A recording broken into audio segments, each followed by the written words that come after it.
दाढ़ी वाले एक सज्जन थे, उनकी कोठी में जो है वो ऋषि रुके थे। और उस रतनचंद दाढ़ी वाले की कोठी में जब रुके तो वहां कुछ विरोधी भी थे। उन्होंने रतनचंद जी को जो है, दीवान साहब को ये भड़का दिया कि ये जो ऋषि आए हैं, ये महात्मा आए हैं, ये ईसाइयत का प्रचार करने के लिए आए हैं, और यहाँ जो भी लोग बाग हैं या जो भी श्रोतागण हैं या जो भी धर्मावलंबी है, उनको सबको जो है वो ईसाई में कन्वर्ट करना चाह रहे हैं, ईसाइयत में कन्वर्ट करना चाह रहे हैं। तो आप इनको अपनी कोठी से हटा दीजिए। और वो इस बरगलाने में आ गए, और इस बरगलाने में आने पर उन्होंने ऋषि दयानंद को, ये हो सकता है कई लोगों को जानकारी नहीं भी हो, ऋषि दयानंद को उन्होंने बिल्कुल निष्ठुर भाव से कह दिया है कि आपका मंतव्य यहाँ आने का मुझे पता पड़ा है, आप कृपया यहाँ से निकल जाएं। उसके बाद में हैरानी की बात ये हो गई कि वहां एक डॉक्टर खान थे, खान बहादुर, वो मुस्लिम होते हुए भी उन्होंने अपनी कोठी में उनको जगह दी, और वहां उसके बाद में वो 2 महीने तक रहे, और 2 महीने तक वहीं से ही उन्होंने खान बहादुर साहब की कोठी से जो है वो अपने प्रवचन शुरू किए। और वो प्रवचन शुरू होने के बाद में उन्होंने वहीं से ही, हैरानी की बात यह है कि अब इसमें बात में कितनी सत्यता है वो तो इतिहास जाने, क्योंकि इतिहास में भी कई प्रक्षेप होते हैं, अपने अपने हिसाब से रुचिकर बनाने के लिए लिख देते हैं कई बार।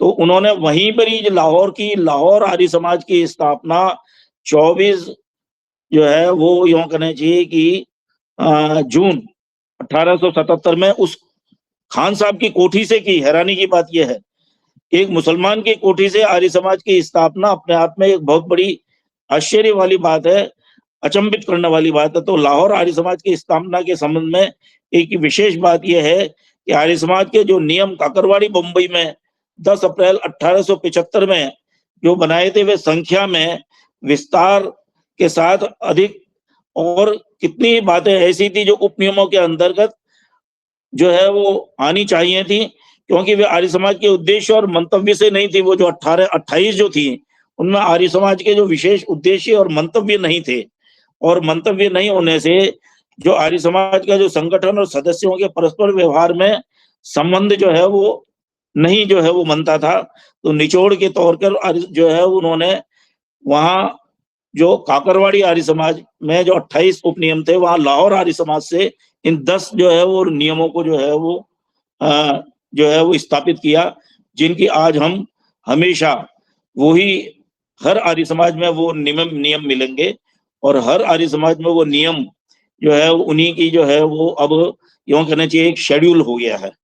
और अब लगभग यदि 1877 से यदि देखा जाए तो अब 2026 तक करीब 149 वर्ष हुए हैं, और इस 49 वर्ष में सभी आर्य समाजों में सार्वभौमिक रूप से प्रचलित हैं, और इनको जो है वो कंठस्थ करना चाहिए। यहाँ किसी भी तरह की विरोधाभास वाली बात मैं नहीं करना चाह रहा था, लेकिन एक बात जो है वो जरूर मैं ये कहना चाहूंगा कि सालों से, वर्षों से बंधुओं, विदुषी महिलाओं और विद्वज्जन जो इस सभा में उपस्थित हैं, उनको मैं ये बताना चाहूंगा कि वर्षों से आर्यजन और आर्य जगत के कई विद्वान, वाग्भट्ट सब मंचों से लेक्चर देते हैं, और मैंने बहुत नजदीक से जो है वो ये जाना है, कोशिश नहीं की है जानने की, अपने आप स्वतः रूप से जाना है कि हैरानी की बात ये होती है कि ये जो महर्षि दयानंद के जो उद्घोष के रूप में 10 नियम आर्य समाज के हैं, वो भी कोई 10% लोग बागों को कंठस्थ होंगे, कंठस्थ नहीं है। ये एक विडंबना है, इसको माने या ना माने। और इनको अक्षरशः, यदि बोलते तो हैं लेकिन अक्षरशः है वो नहीं है, तो उन जब अक्षर इधर से उधर हो जाते हैं तो जो मंतव्य है या अमंतव्य है ऋषि दयानंद का, वो फिर खत्म हो जाता है, और शेष 18 नियम जो है वो अवशिष्ट के रूप में अभी भी कहीं ना कहीं किसी यूं कहना चाहिए आर्ष ग्रंथ में, ऋग्वेद आदि भाष्य भूमिका में, आर्याभिनव में, उनमें आपको बाकी नियम भी मिल जाएंगे, 40 तक मिल जाएंगे। तो आगे यह है कि दर्शन शास्त्र की 2 प्रमुख शाखाएं हैं, तत्व ज्ञान और प्राचार शास्त्र या नीति शास्त्र। तो तत्व ज्ञान के अंदर किसी पदार्थ के स्वरूप का वर्णन किया जाता है। जो पदार्थ जैसा होता है उसको वैसा ही कहा जाता है। और वाक्य के विधेय में है, वाक्य जब खत्म होता है उसके विधेय में है शब्द का प्रयोग होता है। और प्राचार और नीति शास्त्र में ये होता है कि आचरण जो है वो प्रकट होता है और उसमें जो है वो विधेय के रूप में शब्द जो है वो वाक्य खत्म होता है चाहिए के साथ में। तो आर्य समाज के इन 10 नियमों में पहले जो है वो 3 नियम में है और बाकी 7 नियमों में जो चाहिए है, जहां पर जो है वो उपदेश दिया जा रहा है और यूं कहना चाहिए कि एक एडवाइस दी जा रही है, सजेशन दिया जा रहा है। तो इन प्रथम 3 नियम और उसके बाद के 2 नियम आज वो चर्चा का विषय नहीं है। चर्चा का विषय है कि अंतिम 7 नियम प्राचार संबंधी है और इसके विधेय में चाहिए का प्रयोग किया गया है।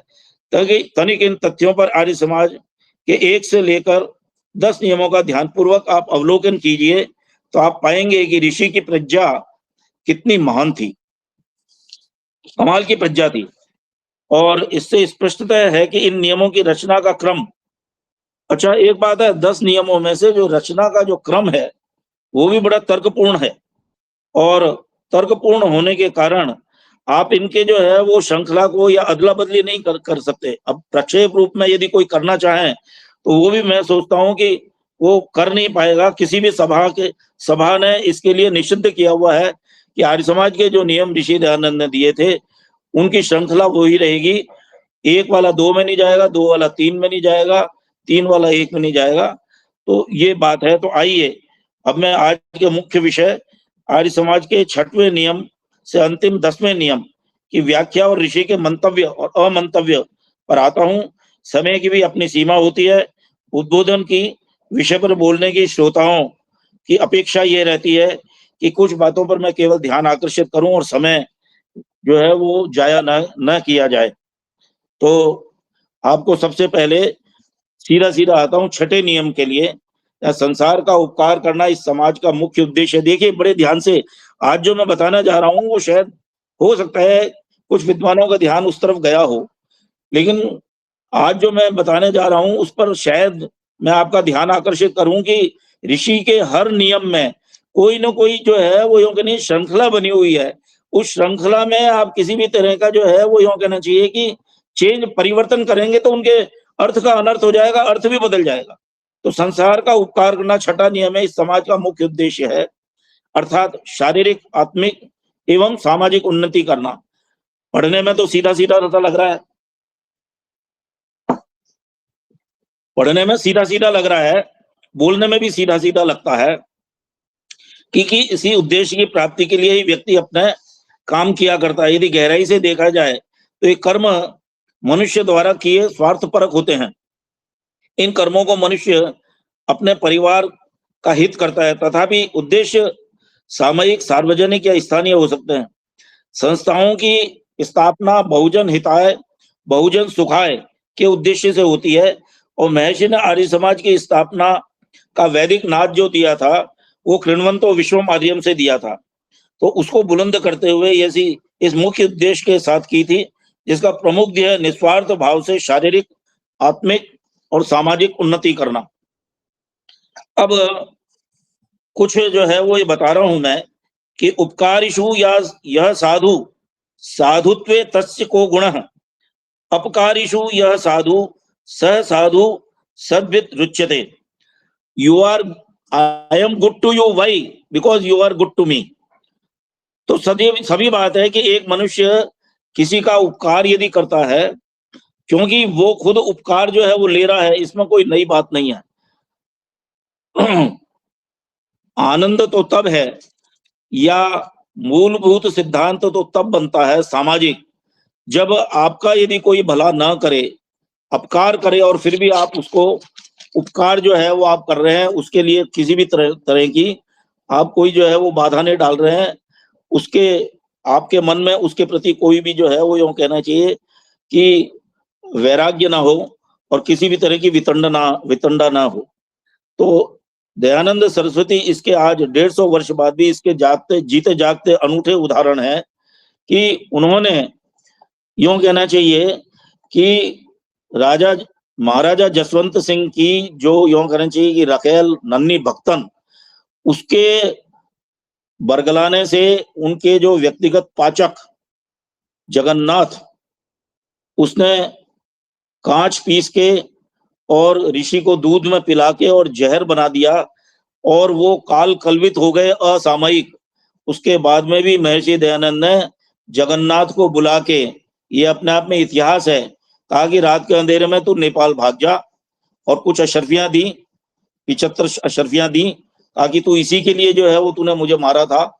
यदि सुबह होते होते यदि पता पड़ गया और तुझे पकड़ लिया तो गिरफ्तार कर लिया जाएगा, तू यहाँ से भाग ले। और मैं किसी को भी कैद करवाने नहीं आया हूँ, मैं जो है वो इस संसार में सभी को कैद से, किसी भी बंधन से छुड़वाने के लिए आया हूँ।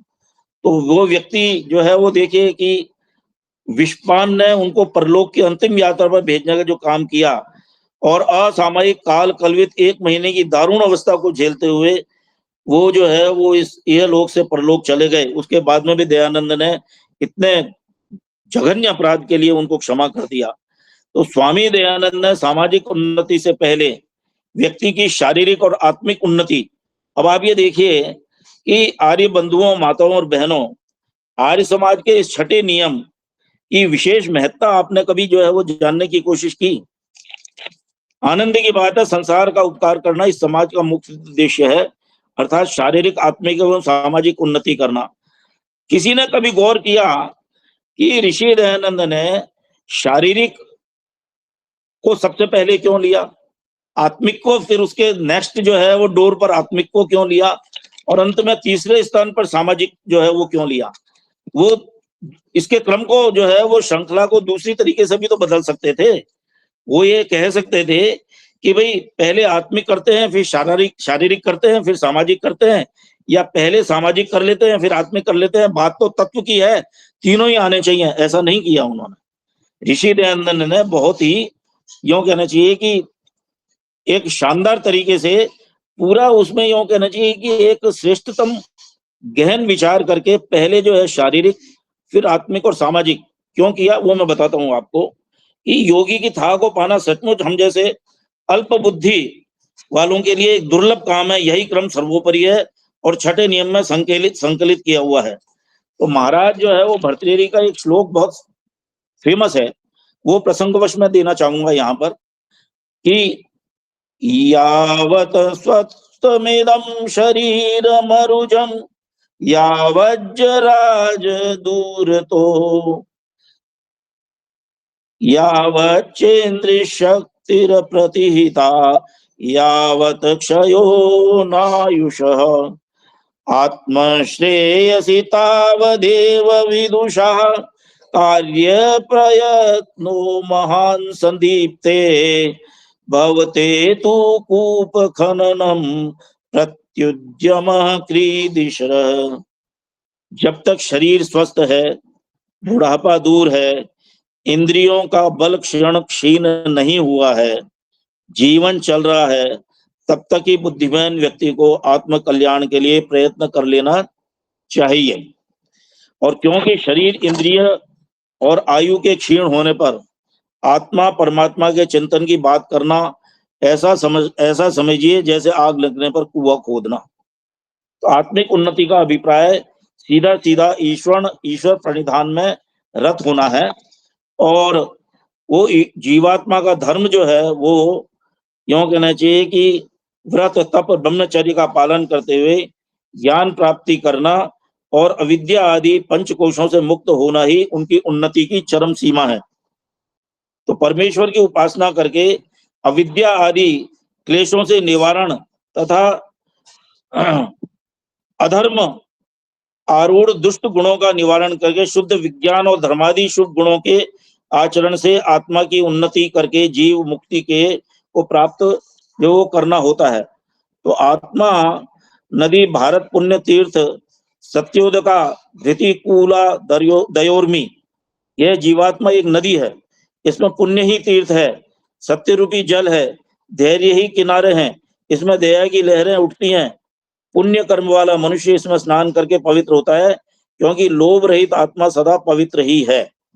तो सबसे बड़ी बात यह है कि इसमें आत्मा के लिए, आत्मा जो है वो दृढ़ होनी चाहिए, आत्मा शुद्ध होनी चाहिए, पवित्र होनी चाहिए और आत्मा संकल्पित होनी चाहिए। यदि आत्मा यदि पहले है, तो इसमें जो नियम में शारीरिक, आत्मिक और सामाजिक उन्नति करने के लिए पहले मैंने आत्मा का विवेचन इसलिए किया है कि ऋषि दयानंद का ये प्रयास था कि पहले अपनी आत्मा को यदि आप सुदृढ़ जो है वो कर लेंगे, तो उसके बाद में फिर शरीर जो है वो आपका बनेगा। क्योंकि एक शरीर यदि सुदृढ़ है और आत्मा यदि सुदृढ़ नहीं है, तब भी बेकार है, और आत्मा यदि सुदृढ़ है और शरीर सुदृढ़ नहीं है, तब भी बेकार है। क्योंकि एक आत्मा को, एक आत्मा, कोई भी जीव की आत्मा, किसी भी तरह की जीव की आत्मा, यूं कहना चाहिए कि बिना कवच के, बिना मजबूत कवच के कभी भी जो है वो यूं कहना चाहिए अस्तित्व में नहीं रह सकती। ये शरीर तो जड़ है, शरीर की जड़ता को दूर करने के लिए आत्मा की चैतन्यता बहुत जरूरी है। जो त्रैतवाद का सिद्धांत है वो यहाँ पर लागू होता है। शरीर, ईश्वर, जीव और प्रकृति, इसमें ईश्वर जो है, यूं कहना चाहिए कि जीव और प्रकृति वो जड़ है और ईश्वर चैतन्य है। जब उस जड़ शरीर में आत्मा का जो है वो प्रवेश होता है, तब समझ लीजिए वो उसमें चैतन्यता आती है। तो जिस प्रकार संतुलित भोजन से शरीर समृद्ध रहता है, अच्छे कार्यों में व्यस्त रहने से मन और ज्ञान विज्ञान से बुद्धि ठीक कार्य करती है, उसी प्रकार परमात्मा की भक्ति से आत्मा प्रसन्न रहती है। तो जब प्राणायाम, यज्ञ, भजन, सत्संग, स्वाध्याय और ईश्वर प्रणिधान, ये सब आत्मोन्नति में परम सहायक हैं। और जब ये परम सहायक होते हैं तो आत्मा उन्नति के अनेक उपायों में से इनमें से कुछ एक संकेत ऊपर दिए गए हैं। तो अब मैं छठे नियम के पहले क्रम शारीरिक उन्नति पर जो है वो चर्चा करना चाहता हूं, जिसका मैंने अभी थोड़ा सा आपको संक्षेप में बताया था कि शरीर का जो है वो पुष्ट होना बहुत जरूरी है। शरीर का जब पुष्ट होना जरूरी है तो एक दृढ़ आत्मा, मजबूत आत्मा भी उसमें जो है वो प्रविष्ट करेगी। और जब ये दोनों जो है वो यूं कहना चाहिए कि संकल्पित होंगे, संकलित होंगे, तब आप जो है वो उस मजबूत शरीर से, दृढ़ आत्मा से आप सामाजिक कल्याण जो है वो कर सकते हैं। तो सबसे पहले शारीरिक उन्नति पर बल क्यों दिया है, बाद में आत्मा की उन्नति का क्रम क्यों रखा, जरा चिंतन करिए। सबसे बड़ा कारण है कि एक स्वस्थ आत्मा को एक स्वस्थ कवच, जैसे शरीर कहा गया है, देह से पुकारा गया कवच शरीर से कहा जाता है, वो होना जरूरी है। यदि शारीरिक उन्नति नहीं है तो आत्मा भी उसमें निर्बल बनी रहेगी और जीव की आत्मा ही द्वारा जड़ शरीर में को चैतन्यता प्रदान करती है, जैसा मैंने अभी अभी आपको कहा है। और धर्मार्थ काम मोक्षाणाम आरोग्यम मूल मुक्तमम रोगास्तस्या पहरतार आयुषो जीवितस्य च। मानव जीवन के 4 पुरुषार्थ, ध्यान से सुनिए। यथा धर्म, अर्थ, काम और मोक्ष की प्राप्ति का मूल उत्तम स्वास्थ्य ही है। रोगी काया आयु और जीवन का अपहरण करने वाली होती है। रोगी काया जो है वो जीवन का अपहरण करने वाली होती है। ऐसा रोगी कौन नहीं होता। वाग्भट्ट एवं चरक संहिता में उद्धृत है। न तो हिताहार विहार सेवी समीक्षकारी व्यसन व्यसनेश्व संतः दाता समः सत्परः सीमावानाप्तो पसे वीच भवत्य रोग। हितकर आहार और विहार, दिनचर्या का सेवन करने वाला, सोच विचार और समीक्षा के साथ कार्य करने वाला और दुर्व्यसनों से सदैव पृथक, दानशील, समत्व वृत्ति, सत्यवादी, क्षमाशील और आप्त धर्मात्मा विद्वानों का संग करने वाला रोगी नहीं होता। तो रोगी कौन नहीं होता अपना आत्म कल्याण करने के लिए। तो त्रय उपस्तंभा इत्याहारा स्वप्नो ब्रह्मचर्य चरमति। आहार, निद्रा और ब्रह्मचर्य ये शरीर को धारण करने वाले 3 स्तंभ हैं। व्यायाम इन तीनों को ऊर्जा प्रदान करता है, बल प्रदान करता है। व्यायाम में खाया पिया शरीर का अंग बन जाता है, गहरी निद्रा आती है और शरीर का ब्रह्मत्व सुरक्षित रहता है। देखिए, आत्मा को सुदृढ़ बनाने के लिए एक बात ध्यान रखिए, यदि इस हमारी वेबिनार में कुछ युवा जुड़े हों, उसको ध्यान से जो है वो सुनिए। यदि आपके शरीर का यदि ब्रह्मत्व, मैं इसको यूं कहना चाहिए कि परोक्ष रूप में बताने की कोशिश कर रहा हूं आज के युवाओं को, इस बात का जो है वो ध्यान रखना बहुत जरूरी है कि आपके शरीर का ब्रह्मत्व जो है वो ही आत्मा का ब्रह्मत्व है। और विद्वानों के मंचों से प्रायः उपदेशित होता है कि आर्य समाजों में व्यायामशालाएं होनी चाहिए, जहाँ आसन, प्राणायाम, दंड बैठक और नियुद्ध और अन्य भारतीय खेलों की व्यवस्था किए जाने पर बच्चे और युवक प्रफुल्लित होकर आकर्षित होंगे। शारीरिक उन्नति में रोगियों के लिए औषध वितरण, चिकित्सा आदि स्थापित जो है वो किए जाने चाहिए। तो शारीरिक हित के लिए भोजन सात्विक हो, भोजन का स्थान आहार विहार में सर्वोपरि रहता है। मांस भक्षण कभी नहीं करना चाहिए। ये जो यूं कहना चाहिए कि सामिष जो भोजन है वो ही सारी जो है वो रोगों का जड़ है। मांस भक्षण का निषेध इसीलिए है कि जीव हत्या से जो अवशेष मनुष्य की थाली में आते हैं उससे आत्मा रोगी बनती है, निर्बल बनी रहती है और वह स्वस्थ और पुष्ट शरीर को भी निर्बल बनाती है। सत्यार्थ प्रकाश के 3रे, 10वें और 12वें और दूसरे समोल्लास में ऋषि ने मांस भक्षण को राक्षसों का भक्ष्य बतलाया है। ठीक है ना? तो इसके पेट में इस मांस भक्षण को या यूं कहना चाहिए सामिष भोजन को पेट में कचरेदान की तरह डालने से वीर्य की भी क्षति होती है और शरीर दुर्गंधमय हो जाता है। आपका वीर्य दुर्गंधमय हो जाएगा और मांसाहारियों की आत्माओं में दया का प्रकाश नहीं होता, ये भी मान के चलिए। तो ये जो छठा नियम है इसमें शारीरिक और आत्मिक इस उन्नति के लिए जो है वो जरूरी है, ताकि किसी भी तरह की जो है वो दिमाग की कठोरता नहीं रहे। तो छठवें नियम का तीसरा क्रम सामाजिक उन्नति की ओर पहले 2 के पुष्ट संगम के साथ ही बताया गया है। तो सामाजिक उन्नति कैसे होगी? सामाजिक उन्नति के लिए स्वयं अपनी उन्नति, पारिवारिक उन्नति, जाति और राष्ट्र की उन्नति तथा विश्व बंधुत्व की भावना, ये 4 प्रकार की उन्नति करना प्रत्येक का कर्तव्य है।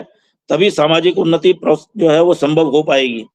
और उन्हें कहना प्रासंगिक ही होगा कि आत्मिक उन्नति के बिना और शारीरिक उन्नति के बिना, शारीरिक पुष्टता नहीं है, स्ट्रांगनेस नहीं है, और आत्मिक यदि पुष्टता नहीं है, आत्मिक शुद्ध आत्मा यदि शुद्ध नहीं है, आदमी आपकी आत्मा यदि स्वस्थ नहीं है, तो सामाजिक उन्नति संभव है ही नहीं। जो करते हैं उनसे पूछिए कि जो अपने रोगी काया को लेके विचरण करते रहते हैं, अपनी दुर्बल और निर्बल आत्मा को लेके विचरण करते रहते हैं, वो सामाजिक जो है वो यूं कीजिए सामाजिक जो है वो उन्नति और सामाजिक लाभ कितना प्रदान कर सकते हैं। तो ये यूं कहना चाहिए कि ये एक छोटी इकाई नहीं है, बहुत बड़ी इकाई है। तो आर्य समाज का मुख्य उद्देश्य संसार का उपकार करना बतलाकर इसकी प्राप्ति का उपाय शारीरिक, आत्मिक और सामाजिक उन्नति करना कहा गया है।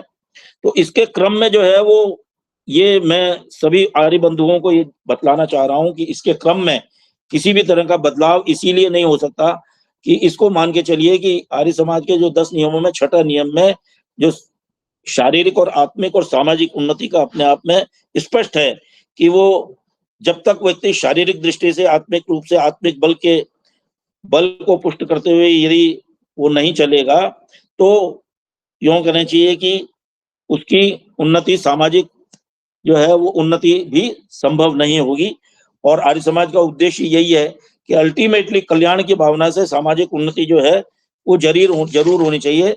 और वो शारीरिक के साथ में मानसिक जो है वो अपने आप में संयुक्तता आ जाती है। मानसिक जो है, शारीरिक यदि पुष्टता होगी और आत्मिक यदि पुष्टता और बल होगा, तभी यूं कहना चाहिए कि हर तरह से जो है वो स्वस्थ रहेगा और उसकी काया में किसी भी तरह की जीर्ण शीर्णता नहीं रहेगी।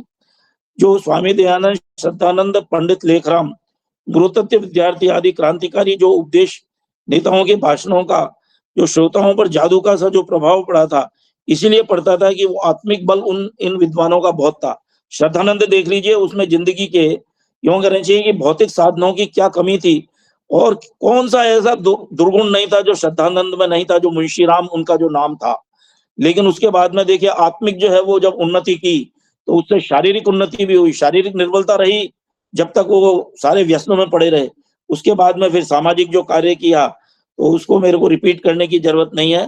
तो आत्मिक उन्नति के लिए आधारभूत उपदेश यही है कि मनुर्भव, तो मनुष्य बन, मननशील बन। और इसके लिए जो है कुछ सूक्तियां दी गई हैं, वो मत्वा कर्माणि सिद्ध्यति, मनुष्य सोच समझ कर जो है वो काम करे। तन्मे मन शिव संकल्पो मस्तु दुर्मति जही।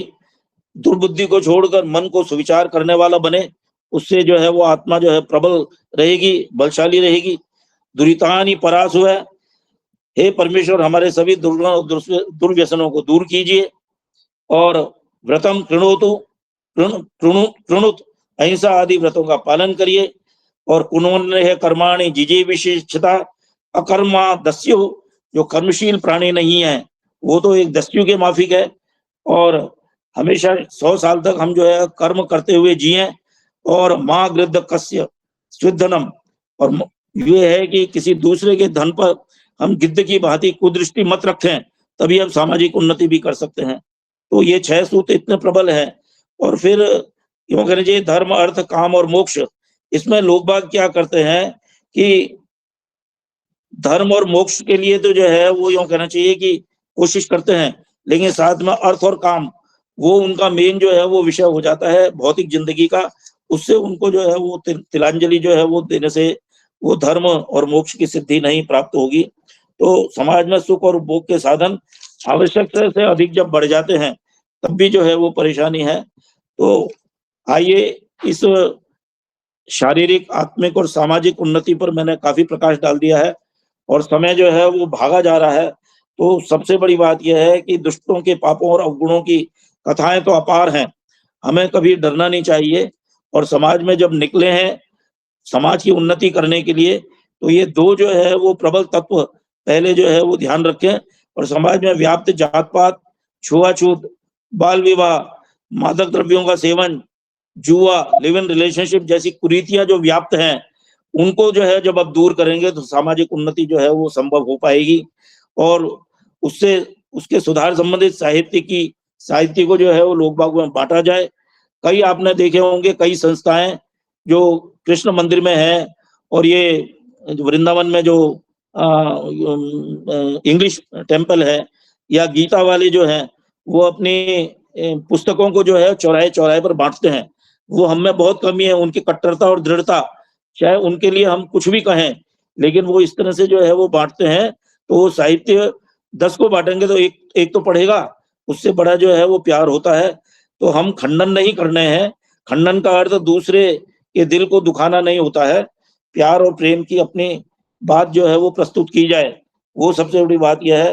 तो संसार का उपकार करना मुख्य उद्देश्य, सामाजिक उन्नति, और तीसरे क्रम में जो है वो सामाजिक ये यूं कहना चाहिए कि शारीरिक और आत्मिक, और तीसरे क्रम में सामाजिक जो उन्नति है, इन्हें क्रम देना सचमुच में ऋषि की ऋतंबरा प्रज्ञा को प्रकट करता है। तो यहाँ पर जो है वो मैं इसी छठे नियम को जो है वो विराम देता हूँ।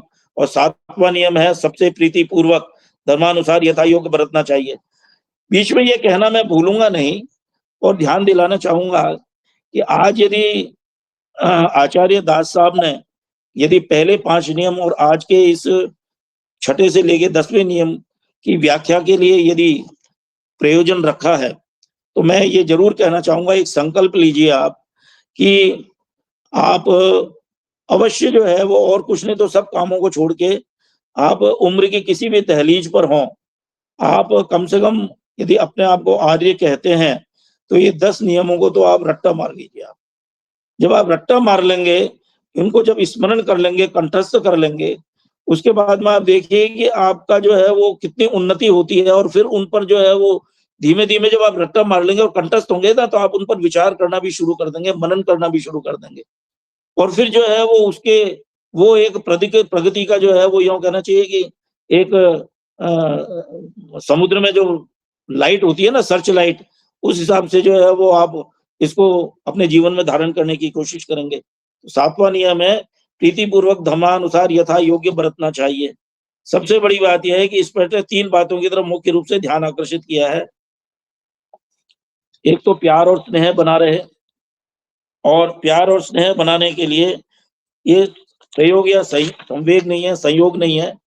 सबसे बड़ी बात यह, प्यार के लिए एक ईंट से दूसरी ईंट, दूसरी ईंट से तीसरी ईंट जब ये जुड़ती हैं, तो वहां पर यदि वो मॉर्टर नहीं है, यदि यूं कहना चाहिए कि उसका मोर्टर यदि नहीं बनाया है, तो आप मान के चलिए कि कच्चे गारे से जो ईंट बनी हुई है, उसको तो एक जो है वो पाँव से आप लात मारोगे तो भर-भरा के जुड़ जो है वो बिगड़ जाएगी। तो सबसे बड़ी बात ये है, ईंट को यदि पक्की यदि दीवार मजबूत बनवानी है, तो वहाँ पर आपको जो है वो उसके लिए पूरा प्रयत्न करना पड़ेगा और मोर्टर उसका बनाना पड़ेगा। तो एक यदि संस्था में आप ये ध्यान करिए कि यदि हम कई लोगों को यदि जोड़ लेते हैं, कई लोगों को इकट्ठा कर लेते हैं।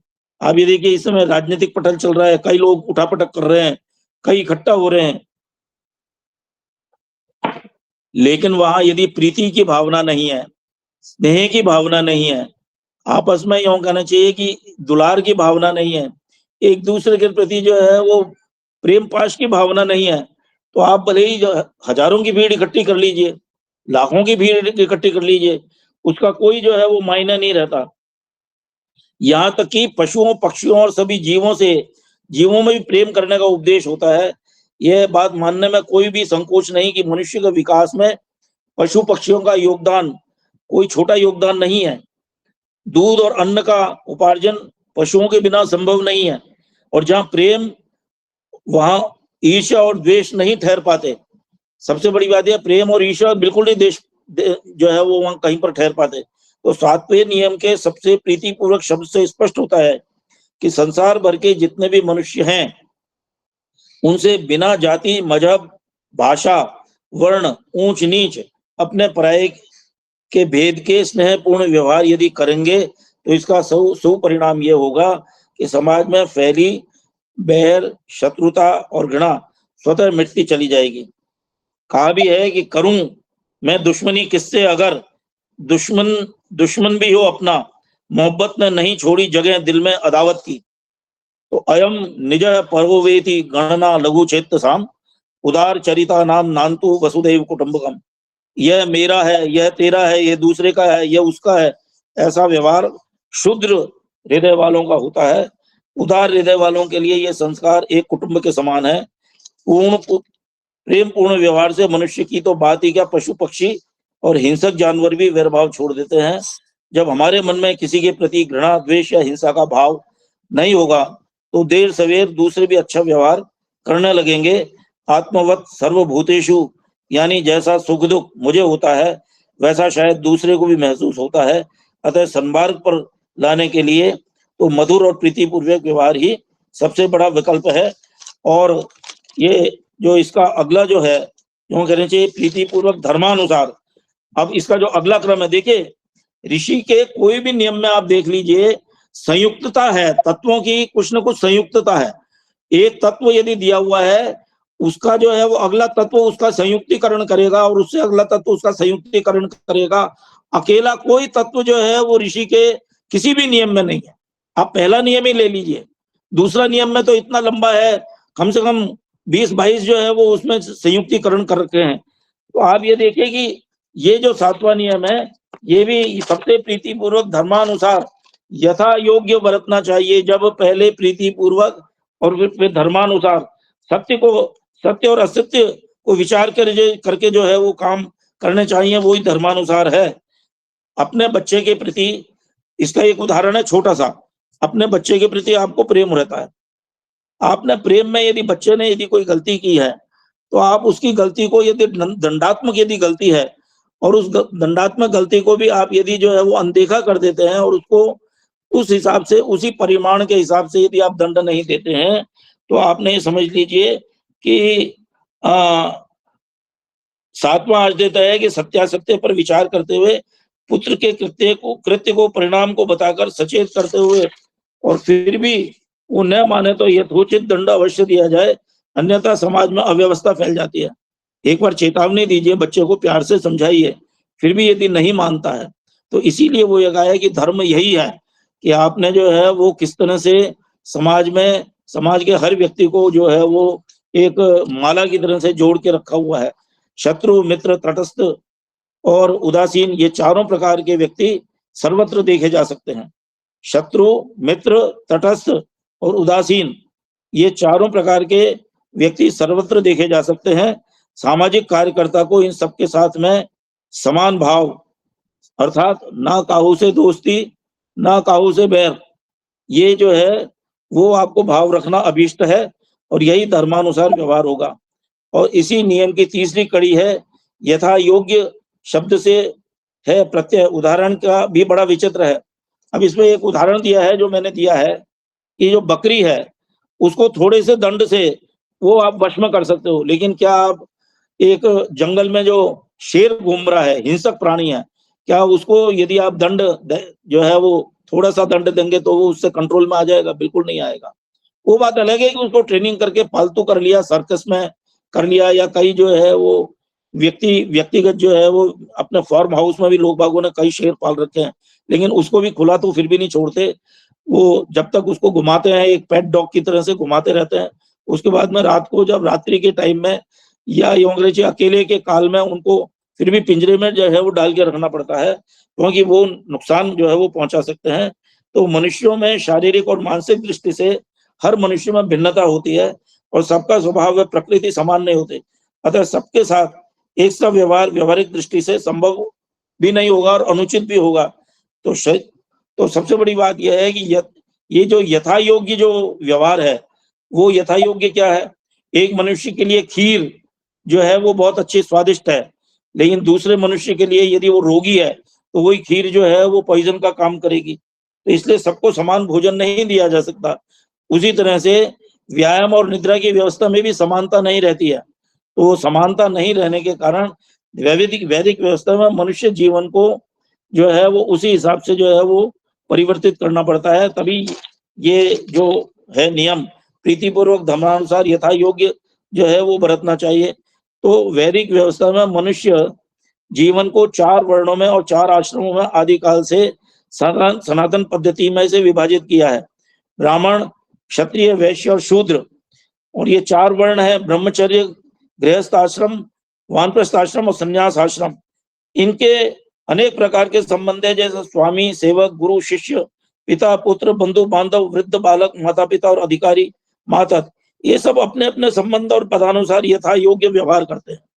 यथा योग्य व्यवहार का मतलब यही है कि आप ये भी नहीं है कि यथा योग्य व्यवहार का मतलब यदि आप शक्तिशाली हैं और आपके पास में पावर्स हैं तो आप अननेसेसरली किसी को परेशान करें या दहाड़ें। यथा योग्य व्यवहार का मतलब यह है कि जैसा आपका यदि पद है उसी हिसाब से अपने सबऑर्डिनेट्स को आप उसी तरह से जो है वो यूँ कहना चाहिए कि उनसे व्यवहार करें, उनको समझाएं, उनको चेतावनी दें और उनको नियम संहिताएं बताएं।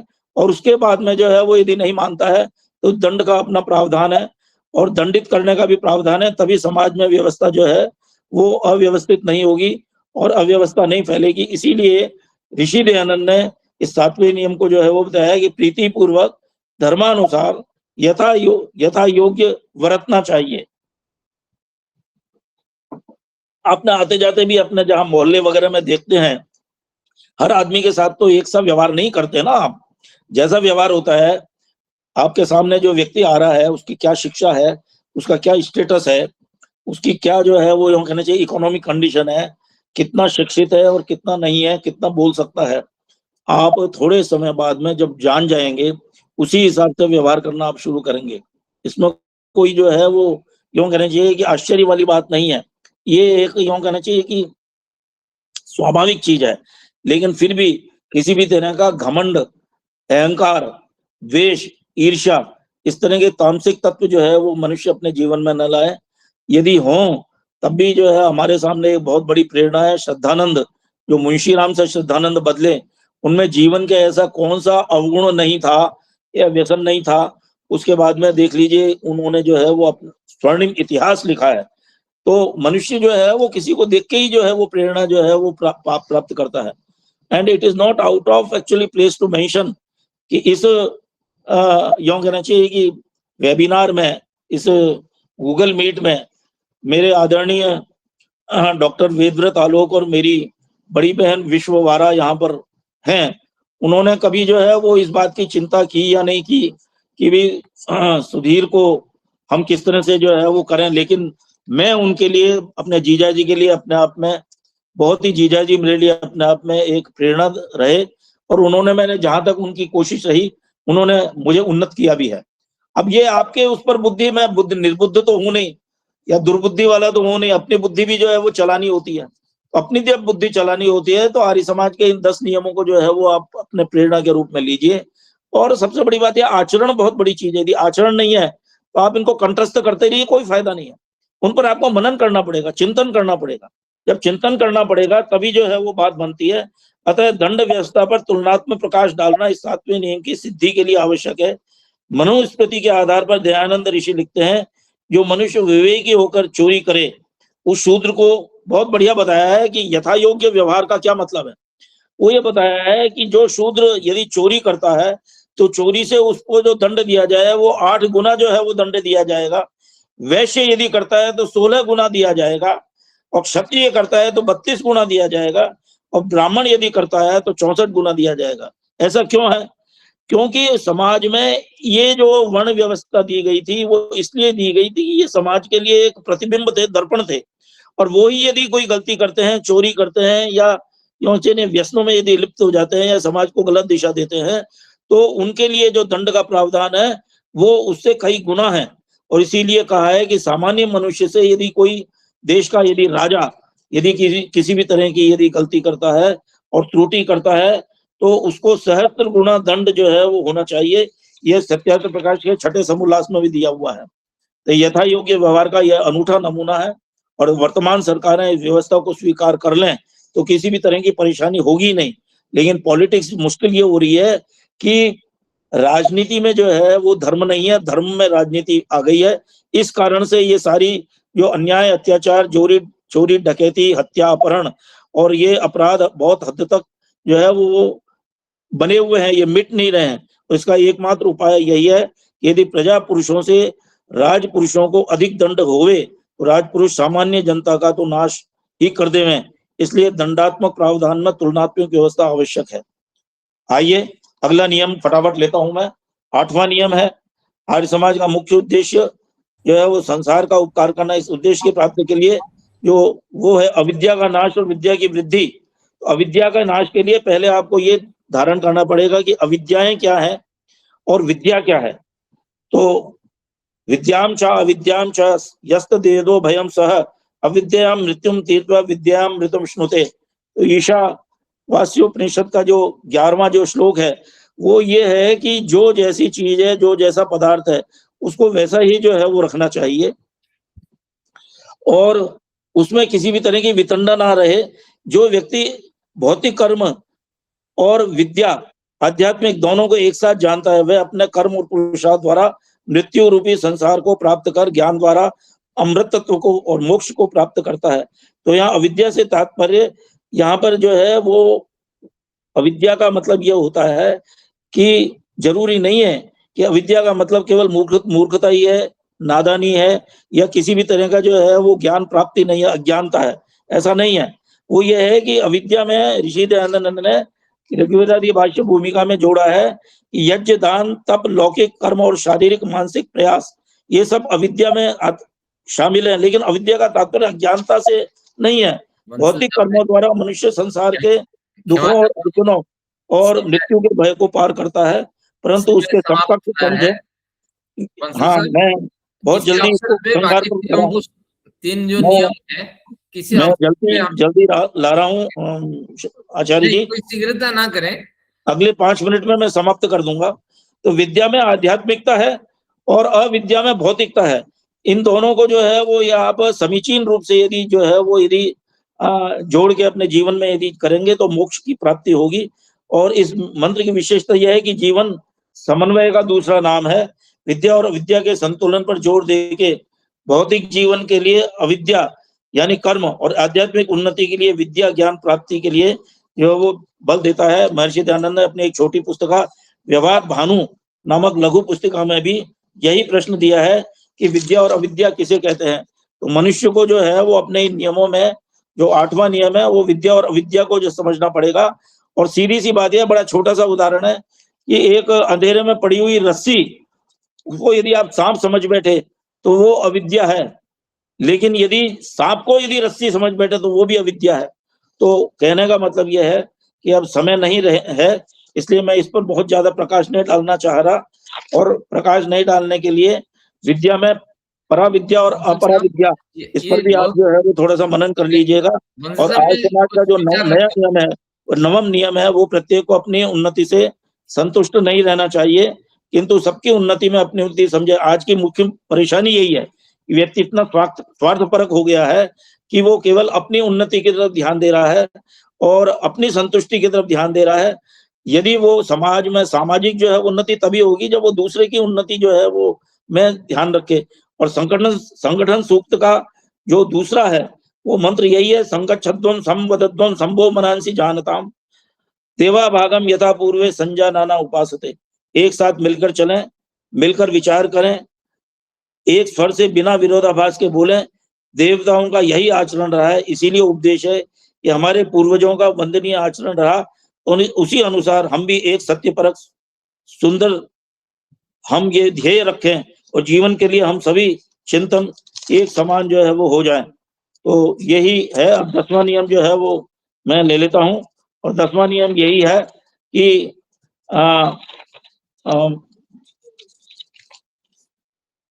10वां नियम भी बड़ा जबरदस्त नियम है, और वो यही है कि मेरे विचार थोड़ा सुने बंसल साहब। सब मनुष्यों को सामाजिक सर्व हितकारी नियम पालने पर परतंत्र रहना चाहिए, और प्रत्येक हितकारी नियम में सब स्वतंत्र हैं। इसकी समीक्षा जो है वो फिर कब करूंगा, क्योंकि इन्होंने आचार्य जी ने जो है वो मुझे 2 वार्निंग दे दी है। मैं इसको ज्यादा जो है वो मैं क्या कह रहा हूँ आपका जो, लेकिन इसको उपसंहार के रूप में मैं लेता हूँ। केवल उपसंहार के लिए 2 मिनट दे दीजिए।